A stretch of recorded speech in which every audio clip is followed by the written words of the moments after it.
રિપોર્ટ્સની માહિતી લઈ લઈએ અને સહયોગી તૃપ્તિ કપૂરિયા ફરી આપણી સાથે જોડાઈ ગયા છે. ગુડ મોર્નિંગ અગેન તૃપ્તિ. કયા સ્ટોક્સ કે સેક્ટર્સ આવી રહ્યા છે બ્રોકરેજ હાઉસીસના જે રડાર પર છે?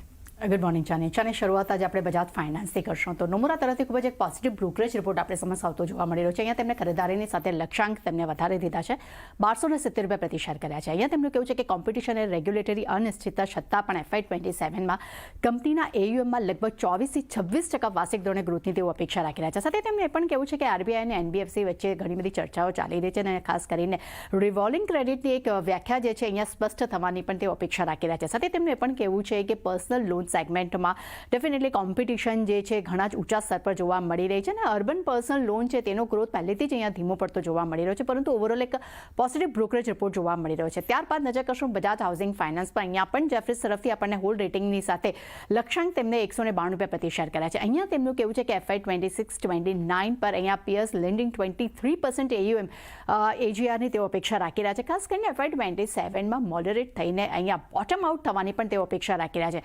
ઓપરેટિંગ લેવરેજને અને ખાસ કરીને ઘટતા ક્રેડિટ કોસ્ટને કારણે કરીને અર્નિંગ્સને એક સારો સપોર્ટ જે છે તે મળી શકે છે, પરંતુ અન્ય કંપનીની સરખામણી હજી પણ કંપનીની એસેટ્સ ક્વોલિટીમાં સારી એવી મજબૂતી જોવા મળી રહી છે અને FY26-29 માટે 20% EPS CAGRના અનુમાન પણ તેઓ રાખી રહ્યા છે. ત્યારબાદ નજર કરશું વોડાફોન આઈડિયા પર. અહીંયા સિટી તરફથી ખરીદારીની સલાહ સાથે લક્ષ્યાંક તેમને 70 રૂપિયા પ્રતિ શેર કર્યા છે. અહીંયા તેમનું કહેવું છે કે કંપનીનું ફોકસ જે છે અહીંયા સબસ્ક્રાઈબર વધારવા પર, આરપુ પર અહીંયા વધુ જોવા મળી રહ્યું છે.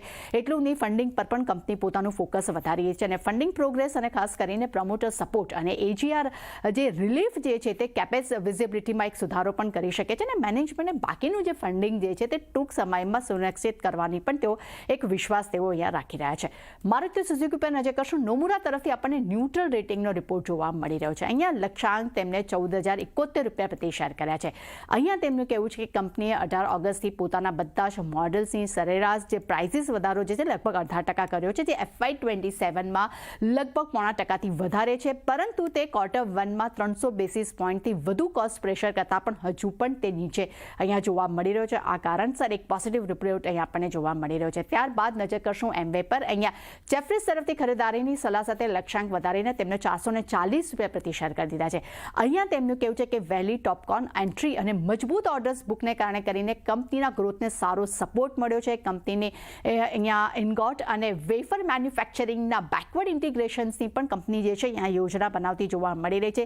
Net date free balance sheet છે અહીંયા તેને પણ એક વિસ્તરણથી સારો સપોર્ટ મળ્યો છે. એટલે આ કારણસર તેમને FY27-28 માટે એબિટા અનુમાન જે છે લગભગ 2 થી 7% તેમને વધાર્યા છે અને 33% એબિટા CAGRની પણ તેઓ અપેક્ષા રાખી રહ્યા છે. સાથે તેમણે પણ કહેવું છે કે તેમની પીએસ કંપનીઓની સરખામણીએ આ કાઉન્ટર હજી પણ 30% ડિસ્કાઉન્ટ પર કારોબાર કરતી જોવા મળી રહી છે. અને છેલ્લે નજર કરશું HSBC સ્વિગી પર. જેફરીઝ તરફથી ખરીદારીની સલાહ સાથે લક્ષ્યાંક તેમને 435 રૂપિયા પ્રતિ શેર કર્યા છે.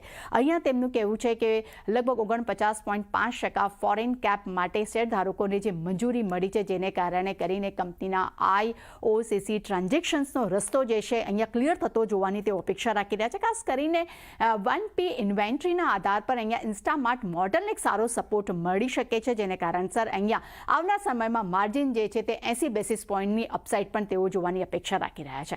એટલે ચાને ઘણા બધા બ્રોકરેજ રિપોર્ટ છે, દરેક પર એક સારી એવી એક્શન દિવસ દરમિયાન જોવા મળી શકે છે. પર એક ફોકસ રાખીશું. તૃપ્તિ, આભાર આપનો સમગ્ર માહિતી માટે.